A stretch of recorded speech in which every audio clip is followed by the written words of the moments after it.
Hello viewers, আজকের মুভির গল্পটি এক জোড়া কাপলকে নিয়ে।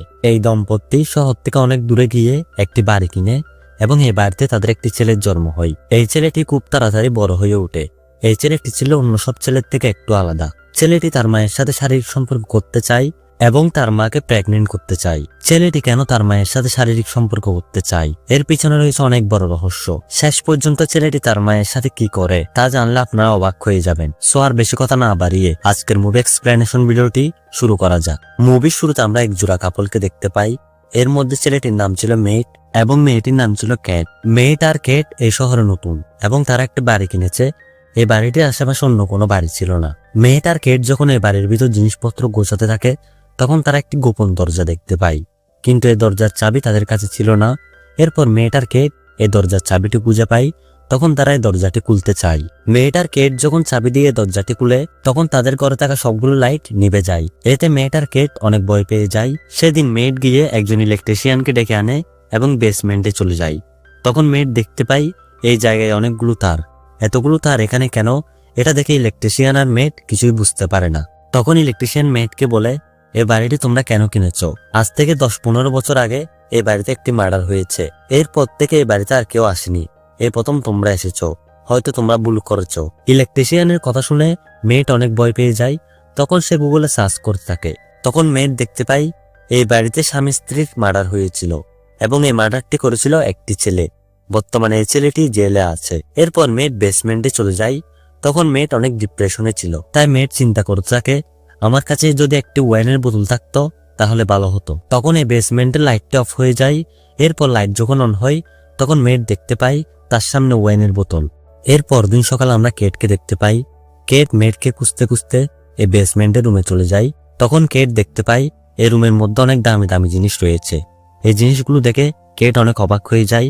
কেট তখন মেটকে জিজ্ঞেস করে, এই জিনিসগুলো তুমি কোন জায়গায় পেয়েছো? তখন মেট কেটকে বলে, এই রুমটা হচ্ছে একটি জাদুর রুম। এ রুমে তুমি যেটা চাও সেটাই পেয়ে যাবে, কোনো কষ্ট করতে হবে না। তখন কেট বলে, আমার অনেক টাকার প্রয়োজন। তখন এই রুমের লাইটটি অফ হয়ে যায়। কিছুক্ষণ পরে রুমের লাইট যখন অন হয় তখন কেট দেখতে পাই এই রুমের মধ্যে অনেক টাকা চলে এসছে। এগুলো দেখে কেট অনেক অবাক হয়ে যায়। এরপর কেট আর মেট এই রুম থেকে অনেক টাকা বের করতে থাকে। এক পর্যায়ে তারা টাকার পাহাড় গড়ে তোলে। এর কিছুদিন পর আমরা দেখতে পাই মেট আর কেট বসে আছে। তখন মেট কেটকে বলে, এখন আমাদের একটি বাচ্চা নেওয়ার চিন্তা করতে হবে। অন্যদিকে কেট চিন্তা করতে থাকে, এই রুমে তো আমরা টাকা পয়সা যা চাই সব পাই, তাহলে আমি একটি বাচ্চা খুঁজবো, দেখে আমি বাচ্চা পাই কিনা। এরপর দিন কেট একটি বাচ্চা খুঁজে এবং সে একটি বাচ্চা পেয়ে যায়। এই বাচ্চাটি পেয়ে কেট অনেক খুশি ছিল। তাই কেট রুমের মধ্যে এই বাচ্চাটিকে নিয়ে খেলতে থাকে। তখন এই রুমের মধ্যে মেট চলে আসে। মেট বাচ্চাটিকে দেখে বুঝতে পারে কেট ওই রুম থেকে বাচ্চাটিকে এনেছে। তাই মেট কেটের উপর অনেক গরম হয়ে যায়। মেট কেটকে বলে, তুমি কি জানো এর শেষ পরিণতি কি হতে পারে? তখন কেট বলে, আমি জানি না এর শেষ পরিণতি কি হবে, কিন্তু বাচ্চাটি পেয়ে আমি অনেক খুশি আছি। অন্যদিকে আমরা মেটকে দেখতে পাই সে জেলে যাচ্ছে, কারণ সে ওই মানুষটির সাথে দেখা করতে চায় যে মানুষটি বাড়িতে থাকা ফ্যামিলিকে খুন করেছে। তখন মেট জেলে গিয়ে ওই মানুষের সাথে দেখা করে। মানুষটি মেটকে বলে, তুমি কি ওই বাড়িতে এখনো আছো? তোমাদের উচিত হবে বাড়িটি ত্যাগ করে তাড়াতাড়ি এই জায়গা থেকে চলে যাওয়া, না হলে তোমাদের জীবন শেষ হয়ে যাবে। মেট এই মানুষটির কথা শুনে অনেক ভয় পেয়ে যায় এবং সে বাড়ি চলে আসতে থাকে। তখন মেট একটি গ্যাস স্টেশনে দাঁড়ায় গাড়িতে গ্যাস নেওয়ার জন্য। গাড়িতে গ্যাস নেওয়ার পর মেট যখন টাকা দিয়ে যাবে তখন মেট দেখতে পাই তার পকেটে থাকা সবগুলো টাকা মাটি হয়ে গিয়েছে। তখন মেট বুঝতে পারে না তার সাথে এগুলো কি হচ্ছে এবং মেটের বাড়িতে থাকা সবগুলো টাকা জানালা দিয়ে বাইরে ফেলে দেয়। তখন মেট দেখতে পাই সবগুলো টাকা আবারও মাটি হয়ে গিয়েছে। তখন মেট বুঝতে পারে এই বাড়ির ভিতর থাকা সবগুলো জিনিস বাইরে গেলে সেগুলো নষ্ট হয়ে যাবে। তখন মেট দেখতে পাই তার ওয়াইফ কেট বাচ্চাটিকে নিয়ে বাইরে যাচ্ছে। তখন মেট তার ওয়াইফকে আটকানোর চেষ্টা করে, কিন্তু তার ওয়াইফ বাইরে চলে যায়। তখন মেট বাড়ির ভিতর থেকে তাদের বাচ্চাটির কান্নার আওয়াজ শুনতে পাই। অন্যদিকে আমরা বাচ্চাটিকে দেখতে পাই বাচ্চাটির স্কিন লাল হয়ে যাচ্ছে। এটা দেখে কেট অনেক ভয় পেয়ে যায়। তাই সে বাচ্চাটিকে বাড়ির ভিতর নিয়ে আসে। তখন আমরা দেখতে পাই এই ছোট বাচ্চাটি হঠাৎ করে অনেক বড় বাচ্চা হয়ে গিয়েছে এবং যত সময় যাচ্ছে ছেলেটি বড় হয়ে যাচ্ছে। অন্যদিকে আমরা কেটকে দেখতে পাই কেট সারাদিনে বাচ্চাটিকে নিয়ে থাকতো এবং বাচ্চাটিকে সময় দিত। সে সবসময় বাচ্চাটির সাথে খেলা করত। অন্যদিকে কেট যেহেতু সারাদিনে বাচ্চা নিয়ে পড়ে থাকতো তাই তাদের স্বামী স্ত্রীর মধ্যে অনেক দূরত্ব চলে আসে। একদিন এই ছেলেটি বাইরে বের হওয়ার জন্য দরজা খুলে। তখন সেখানে ক্যাট চলে আসে। ক্যাট এই ছেলেটিকে বলে, তোমার একটি অসুখ রয়েছে, তাই তুমি বাইরে বের হতে পারবে না। সেদিন রাতে সবাই যখন ঘুমিয়ে গিয়েছিল তখন এই ছেলেটি জেগে উঠে এবং এই ছেলেটি বাড়ির মধ্যে ঘুরতে ঘুরতে ওই রুমের মধ্যে চলে যায়, যে রুমের মধ্যে সবকিছু পাওয়া যায়। তখন ছেলেটি দেখতে পাই এই রুমের মধ্যে রয়েছে সবগুলো তার। তখন ছেলেটি আস্তে আস্তে বুঝতে পারে আসলে এই রুমে যা চাই তাই পাওয়া যায়। তখন ছেলেটি আরো বুঝতে পারে তাকেও এই রুমের মাধ্যমে পৃথিবীতে আনা হয়েছে। তখন এই ছেলেটি এই রুমটিকে একটি জঙ্গলে পরিণত করে এবং এই জঙ্গলের মধ্যে খেলতে থাকে।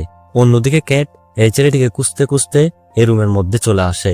তখন এই রুমের মধ্যে ম্যাট চলে আসে এবং ম্যাট এই ছেলেটিকে টেনে নিয়ে রুমের মধ্যে নিয়ে যায়। অন্যদিকে জেলের আসামিটি মেয়েটকে কল দিয়েছিল।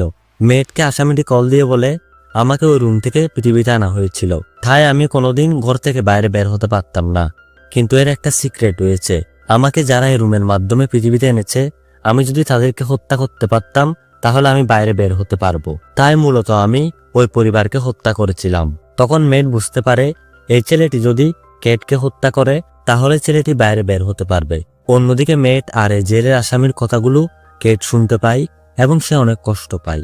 এরপর আমরা কেটকে দেখতে পাই সে অনেক হতাশ হয়ে গাড়ি নিয়ে এই জায়গা থেকে চলে যাচ্ছে, কারণ সে বুঝতে পেরেছে তার অনেক ভুল হয়েছে এই ছেলেটিকে পৃথিবীতে এনে। অন্যদিকে ছেলেটি তখন বাড়িতে ছিল এবং তার সাথে মেয়েটও ছিল। এরপর মেয়েট আর এই ছেলেটি একই বিছানায় ঘুমিয়ে পড়ে। সেদিন রাতে কেট যখন বাড়িতে আসে তখন কেট দেখতে পাই মেয়েট আর এই ছেলেটি ঘুমিয়ে পড়েছে। তখন কেট মনে করতে থাকে মেয়েট হয়তো এখন মেনে নিয়েছে এই ছেলেটি তার বাচ্চা। এরপর মেয়েট আর কেট একসাথে ইন্টিমেট হয়ে যায়। অন্যদিকে দরজার আড়াল থেকে এই ছেলেটি সবগুলো দেখছিল। এরপর এই ছেলেটি বাইরে চলে যায় এবং এই ছেলেটি একজন বড় যুবক হয়ে ফিরে আসে। তার শরীরে অনেক শক্তি ছিল। তখন এই ছেলেটির সাথে আর মেয়েটির সাথে একটা হাতাহাতি ঝগড়া লেগে যায়। এক পর্যায়ে ঝগড়ার মধ্যে কেট পড়ে যায় এবং সে বেহুশ হয়ে যায়। কিছুক্ষণ পর কেটের যখন জ্ঞান আসে তখন মেয়েট কেটকে বলে আমি এই বাচ্চাটিকে মেরে দিয়েছি, এখন আমাদের আর কোনো সমস্যা হবে না। তখন এভাবে অনেকদিন কেটে যায়। একদিন কেট মেয়েটকে বলে আমরা এই বাসাতে আর থাকবো না, এই বাসাতে অনেক সমস্যা হচ্ছে। অন্যদিকে মেয়েট বলে না, আমরা এই বাসাতেই থাকবো, কারণ এই বাসাতে সবকিছু আছে। এরপর আমরা মেয়েটকে দেখতে পাই মেয়েট কেটের সাথে জোর করে ইন্টিমেট হতে চায়।